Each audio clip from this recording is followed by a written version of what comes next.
नमस्कार दोस्तों, अनाद्या एकेडमी के यूट्यूब चैनल पे आप सभी का स्वागत है।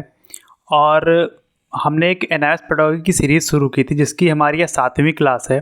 तो अगर आपने अभी तक उन क्लासेस को नहीं देखा हो तो आप आई बटन पे क्लिक करके उन्हें देख सकते हैं। और हमने उनकी पूरी एक प्लेलिस्ट बना दी है और ये सारी वीडियोज़ आपके लिए डेट प्लस बी एस्टेट केबीएस और सभी तरह के टीचिंग एग्ज़ाम के लिए आपके लिए बहुत ही इंपॉर्टेंट होने वाली हैं। और साथ ही साथ अगर आपको इन क्लासेस का नोट्स चाहिए तो आप हमारे टेलीग्राम चैनल से ज्वाइन हो सकते हैं जिसकी लिंक आपको डिस्क्रिप्शन बॉक्स में मिल जाएगी। और अगर आप नए हैं तो आप चैनल को भी सब्सक्राइब कर लीजिएगा। तो चलिए हम फिर शुरू करते हैं अपनी आज की क्लास। तो आज का हमारा टॉपिक है मुदालियर आयोग 1952।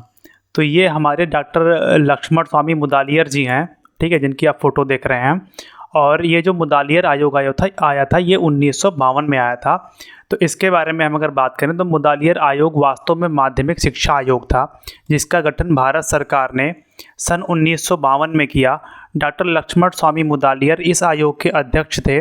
इस आयोग का उद्देश्य देश में प्रचलित माध्यमिक शिक्षा की जांच करना तथा माध्यमिक शिक्षा के उद्देश्यों, संगठन, इसका प्राथमिक और उच्च शिक्षा से संबंध एवं विभिन्न प्रकार के माध्यमिक विद्यालयों के सहसंबंध के संदर्भ में माध्यमिक शिक्षा के पुनर्गठन तथा संशोधन के लिए उपाय सुझाना था। तो अगर हम इस स्लाइड में आपके इम्पॉर्टेंट चीज़ों की बात करें तो यहाँ पे आपको ये जो मुदालियर आयोग था इसी को हम माध्यमिक शिक्षा आयोग भी कहते हैं। और इसका गठन भारत सरकार ने सन 1952 में किया था, ठीक है। और अगर इसके अध्यक्ष की बात करें तो इसके अध्यक्ष थे डॉक्टर लक्ष्मण स्वामी मुदालियर जी, इस आयोग के अध्यक्ष थे, ठीक है। और अगर हम बात करें कि इस आयोग के उद्देश्य क्या क्या थे तो इस आयोग के जो प्रमुख उद्देश्य थे वो थे माध्यमिक शिक्षा की जांच करना तथा माध्यमिक शिक्षा के उद्देश्यों, संगठन, इसका प्राथमिक और उच्च प्राथमिक शिक्षा से संबंध एवं विभिन्न प्रकार के माध्यमिक विद्यालयों के सहसंबंध के संदर्भ में माध्यमिक शिक्षा के पुनर्गठन तथा संशोधन के लिए उपाय सुझाना था, ठीक है। अगर हम इसमें आगे बात करें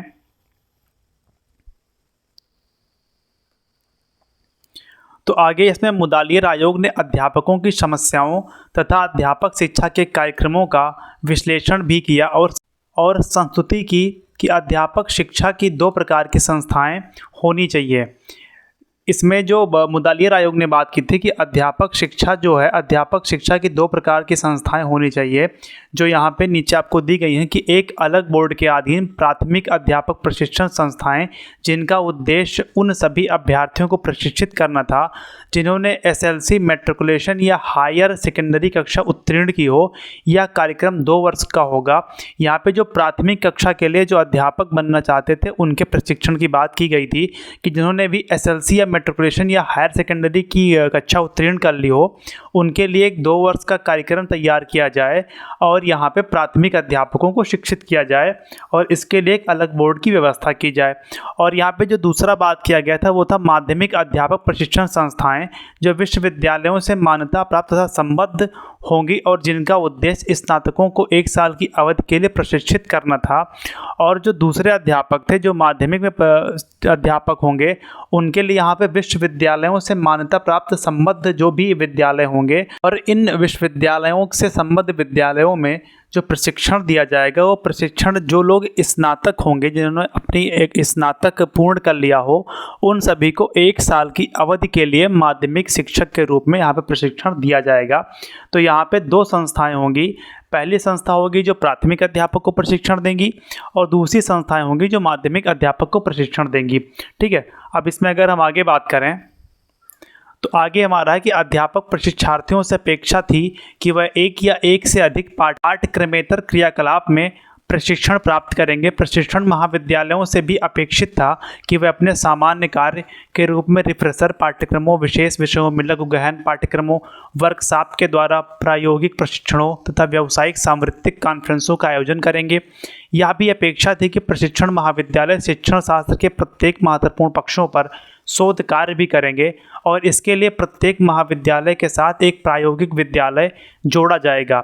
आयोग ने आवासीय सुविधाओं सहित निःशुल्क प्रशिक्षण की जबरदस्त सिफारिश की। इन अनुशंसाओं के अध्यापक प्रशिक्षण विशेषकर सेवारत अध्यापकों के लिए दूरगामी हितकारी प्रभाव पड़े। तो यहाँ पे अगर हम इम्पोर्टेंट चीज़ों की बात करें, ठीक है, तो यहाँ पे जो प्रशिक्षार्थी थे, ठीक है, जो अध्यापक जो यहाँ पे प्रशिक्षण प्राप्त कर रहे थे, तो इस आयोग ने उनसे अपेक्षा की थी कि वो विविध पाठ्यक्रमों में, मतलब वो विविध पाठ्यक्रमों में क्रियाकलाप के माध्यम से अपना प्रशिक्षण प्राप्त करेंगे। और जो प्रशिक्षण महाविद्यालय होंगे उनसे भी ये अपेक्षा रखी गई कि वह अपने सामान्य कार्य के रूप में रिफ्रेशर पाठ्यक्रमों, विशेष रूप में लघु गहन पाठ्यक्रमों, वर्कशॉप के द्वारा प्रायोगिक प्रशिक्षणों तथा व्यावसायिक सांवृत्तिक कॉन्फ्रेंसों का आयोजन करेंगे। तो यहाँ पे अगर हम बात करें तो इन महाविद्यालयों से ये अपेक्षा की गई थी कि वे विविध पहलुओं पर विचार करते हुए अध्यापकों को प्रशिक्षित करेंगे और अध्यापकों को तैयार करेंगे। और साथ ही साथ यहाँ पे ये भी अपेक्षा की गई प्रशिक्षण महाविद्यालय शिक्षण शास्त्र के प्रत्येक महत्वपूर्ण पक्षों पर शोध कार्य भी करेंगे। और यहाँ पे जो आयोग ने अपेक्षा की थी कि जो प्रशिक्षण महाविद्यालय होंगे, तो जो हमारी पेडागॉजी होगी, जो हमारा शिक्षण शास्त्र होगा, तो उस पर धीरे धीरे नए नए परिवर्तन करेंगे और नई नई चीज़ें उसमें ऐड करेंगे। और ये सारी चीज़ें तभी हो पाएंगी जब उन पर शोध करेंगे कि हम आगे बच्चों को और अच्छी तरीके से कैसे समझा सकते हैं कोई चीज़, तो इस पर शोध करने की भी बात की गई थी। और इसके अलावा आयोग ने आवासीय सुविधाओं सहित निःशुल्क प्रशिक्षण की जबरदस्त सिफारिश की थी। आयोग ने कहा था कि अध्यापकों को निःशुल्क प्रशिक्षण प्रदान किया जाए और जो विद्यालय होंगे वहाँ पे आवासीय सुविधाओं की व्यवस्था की जाए कि अगर विद्यालय बहुत दूर है किसी अध्यापक के घर से, तो उसको वहाँ पे आवासीय सुविधाएं भी प्रदान की जाएं। और जो इस अनुशंसाओं का जो सीधा प्रभाव पड़ा वो अध्यापक प्रशिक्षण पर पड़ा, और विशेषकर जो अध्यापक जो कार्यरत अध्यापक थे तो उनके प्रशिक्षण पे इसका बहुत प्रभाव पड़ा और इसका जो लाभ था वो हमें आगे की शिक्षा में देखने को मिला। तो यहाँ पे हमारा जो एनआईएवएस था, एनआईएवएस में इतनी चीज़ें दी गई थी। तो यहाँ पे अब हम कुछ इंपॉर्टेंट चीज़ों की बात कर लेते हैं इसमें कि मुदालियर आयोग के बारे में जो जो इंपॉर्टेंट पॉइंट थे तो उनको हम पॉइंट के थ्रू देख लेते हैं। कि अगर हम बात करें मुदालियर आयोग, मुदालियर कमीशन 1952 माध्यमिक शिक्षा के ढांचे में सुधार लाने के लिए गठित किया गया था। तो जो मुदालियर आयोग था इसका संबंध माध्यमिक शिक्षा से था और इसी को माध्यमिक शिक्षा आयोग भी कहते हैं। भारत सरकार ने 23 सितंबर 1952 को डॉक्टर लक्ष्मण स्वामी मुदालियर की अध्यक्षता में माध्यमिक शिक्षा आयोग की स्थापना की। आयोग ने पाठ्यक्रम में विविधता लाने, एक मध्यवर्ती स्तर जोड़ने तथा त्रिस्तरीय स्नातक पाठ्यक्रम शुरू करने इत्यादि की सिफारिश की। Doctor A.N. वासु इस आयोग के सचिव नियुक्त किए गए जो देश के विभिन्न भागों का भ्रमण करते थे। विभिन्न राज्यों की सरकारों ने आयोग का पूरा साथ दिया। आयोग ने देश की माध्यमिक शिक्षा की समस्याओं पर अध्ययन किया तथा 29 सितंबर 1953 को अपनी रिपोर्ट प्रस्तुत की। तो अगर यहाँ पे आप इम्पोर्टेंट चीज़ें देखो इस स्लाइड में आप, तो यहाँ पे जो ये आयोग था ये 23 सितंबर 1952 को भारत सरकार ने गठित किया था और इसके अध्यक्ष डॉक्टर लक्ष्मण स्वामी मुदालियर इस आयोग के अध्यक्ष थे। इस आयोग को मुदालियर आयोग या माध्यमिक शिक्षा आयोग भी कहते हैं और इसके जो सचिव थे वो डॉक्टर A.N. वासु इस आयोग के सचिव थे, ठीक है। और यहाँ पे जो इस आयोग ने अपनी रिपोर्ट प्रस्तुत की वो 29 सितंबर 1953 को लगभग एक साल के बाद इसने अपनी रिपोर्ट प्रस्तुत की। तो इतनी चीज़ें इस स्लाइड में आपके लिए इंपॉर्टेंट हो जाती हैं। अब अगर हम आगे बात करें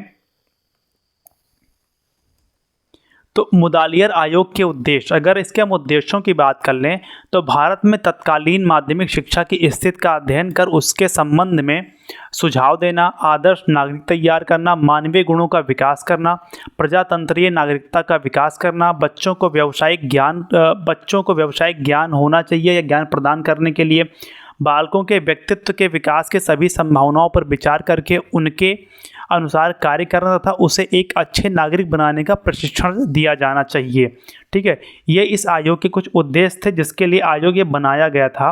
अब हम बात कर लेते हैं कि माध्यमिक शिक्षा आयोग या मुदालियर आयोग ने सुझाव क्या क्या दिए, ठीक है। तो भाषाओं को पढ़ाने के लिए 5 भाषा समूह पर विचार करना चाहिए। इसमें आपकी अंग्रेजी होगी, हिंदी होगी, मातृभाषा होगी। इसके साथ साथ इन्होंने संस्कृत की बात की या स्थानीय भाषाओं की बात की, ठीक है। तो भाषाओं को पढ़ाने के लिए 5 भाषा समूह पर विचार करना चाहिए और ये 5 भाषा में ये बच्चों पे छूट होगी कि वह कौन से 3 भाषाओं को ग्रहण करेंगे। यहाँ पे 3 भाषाएं अनिवार्य थी लेना, कम से कम 3 भाषाओं में आपको शिक्षा प्राप्त करना है। इसके बाद इन्होंने त्रिभाषा सूत्र, मातृभाषा, अंग्रेजी और हिंदी की बात की। विद्यालय के पाठ्यक्रम में ये पहला आयोग था जिसने त्रिभाषा सूत्र की बात की थी। त्रिभाषा सूत्र, मातृभाषा, हिंदी और अंग्रेजी की बात की। विद्यालय के पाठ्यक्रम में हिंदी अनिवार्य विषय में होना चाहिए। माध्यमिक शिक्षा आयोग में पाठ्यक्रम में संस्कृत भाषा को भी शामिल किया गया। माध्यमिक स्तर पर मातृभाषा या प्रादेशिक भाषा में शिक्षा होनी चाहिए। माध्यमिक स्तर पर अंग्रेजी को अनिवार्य विषय बनाया जाएगा क्योंकि यह राष्ट्र और अंतर्राष्ट्रीय महत्व की भाषा है। तो ये इस आयोग के कुछ सुझाव थे। अब अगर हम बात करें कि इसने अध्यापक की नियुक्तियों के बारे में क्या सुझाव दिए, तो सारे विद्यालयों में शिक्षकों के चयन और नियुक्ति की एक ही प्रणाली होनी चाहिए। जिन शिक्षकों की समान योग्यता और समान कार्य के लिए उनके लिए समान वेतन होना चाहिए। तो यहाँ पे शिक्षकों के समान कार्य, समान योग्यता और समान वेतन की बात की गई कि अगर कोई अध्यापक है, अगर वो लोग समान कार्य और समान योग्यता रखते हैं तो उनको वेतन भी समान रूप से मिलना चाहिए। उसके बाद शिक्षकों का प्रशिक्षण काल 1 वर्ष का होना चाहिए। वर्तमान की परिस्थितियों को नज़रअंदाज करते हुए शिक्षकों के वेतन के संबंध में अपने राय देने के लिए सरकार के द्वारा विशेष समितियां नियुक्त की जानी चाहिए। तो यहाँ पे जो ये आपका पॉइंट है, इस पॉइंट में ये बात की है कि सरकार को शिक्षकों के उचित वेतनमान पे ध्यान रखना चाहिए और इसके लिए विशेष समितियाँ नियुक्त करनी चाहिए जो इसकी मॉनिटरिंग समय समय पे करती रहें। इसके द्वारा यहाँ पे शिक्षकों द्वारा प्राइवेट ट्यूशन बंद होना चाहिए। यहाँ पे शिक्षकों द्वारा प्राइवेट ट्यूशन पढ़ाने पे यहाँ पर रोक की अनुशंसा की गई मुदालियर आयोग में। इसके बाद अध्यापकों को पेंशन, जीवन बीमा, निवास स्थान तथा चिकित्सा आदि की सुविधाएँ दी जानी चाहिए। ठीक है।